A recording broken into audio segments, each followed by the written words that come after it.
Stress Reduction Wizardry. Would you like to understand a simple, easy, enjoyable way to reduce stress so effectively that it may seem like wizardry? If so, you're in exactly the right place. Furthermore, once you understand exactly what to do as well as why it works, if you use the method for just a few minutes daily, the mental or psychological stress you experience will not only diminish, but keep diminishing. Hi, I'm Dr. Dennis Bradford. If you experience too much stress, congratulations! You've not only recognized the problem, but also you've decided to solve it.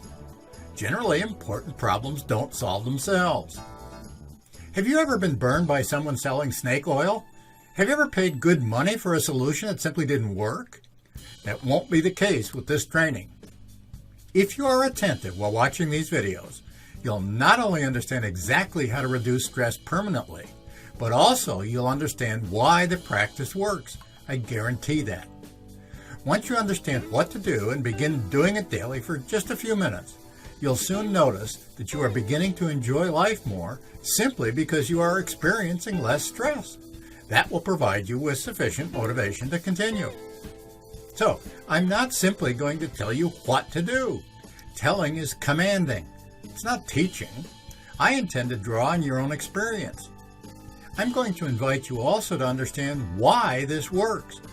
I shall try to teach you in the sense of suggesting some new ideas and encouraging you to test for yourself how well they work in practice.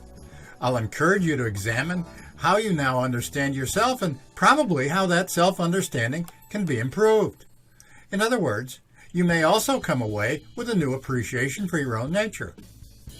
Self-esteem is the phrase used to refer to one's self-evaluation. It's high if you love or really like yourself. It's low if you hate or really dislike yourself. Is your self-esteem low, average, or high?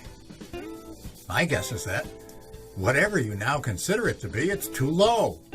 It's too low because it's radically incomplete, and I explain what that means in what follows.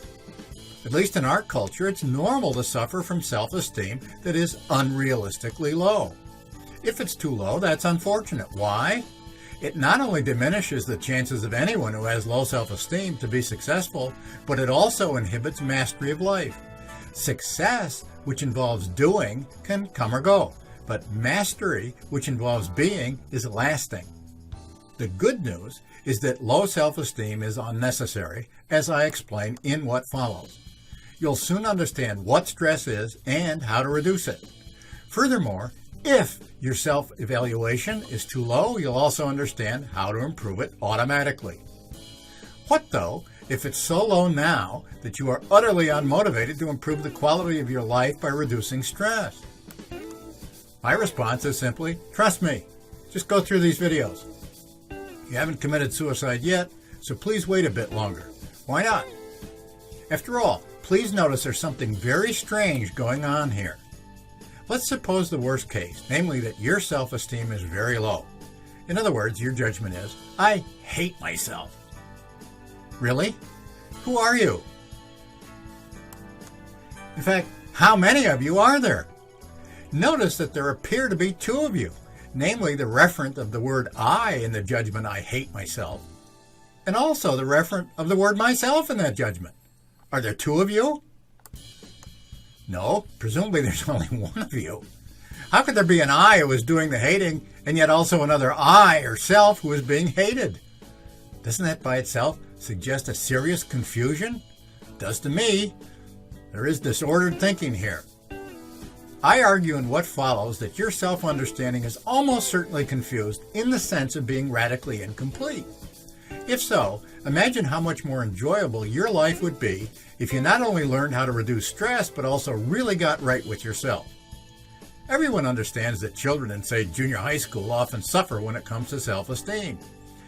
It's usually a very stressful, very difficult time of life. That's normal. What's also normal is that despite often looking and smelling good, most adults too suffer when it comes to their self-evaluations.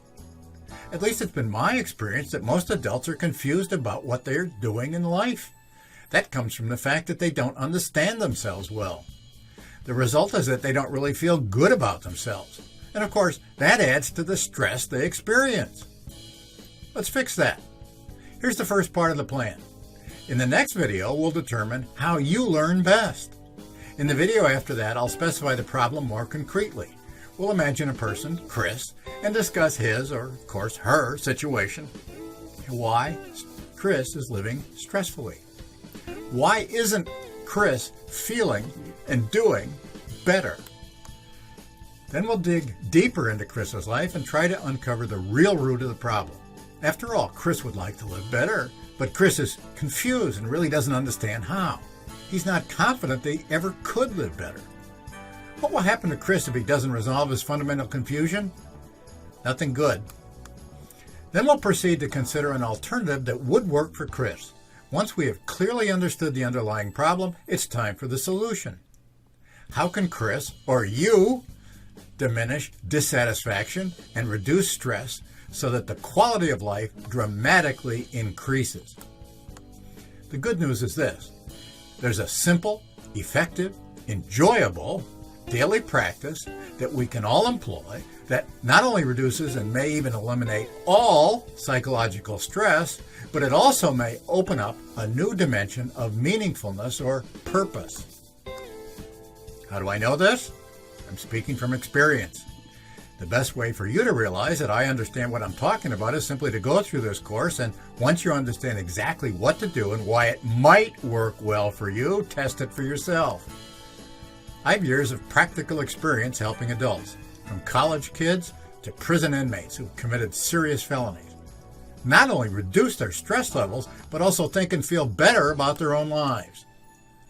I do have some credentials that you may find relevant. I'm a former member of Mensa. I've been a philosopher, a serious lover of wisdom since 1964. I hold a doctorate in philosophy from the University of Iowa, and my dissertation director was Penayat Butcheroff. I'm the author of 28 books. Most are available on Amazon, including Mastery in 7 Steps, Love and Respect, Emotional Facelift, and Are You Living Without Purpose? I have a blog on well-being at dennis-bradford.com with hundreds of posts. I've taught undergraduates at SUNY Geneseo for 32 years. My last blood pressure reading was 108/74. I'm a practicing Zen student and have been since 1994. If you find none of that very convincing, no problem. If so, please, though, just admit that at least occasionally even a fool may say something wise. I'm perfectly content to let the content of the following videos speak for themselves. Good. Let's discover how to make it as easy and efficient as possible for you to learn.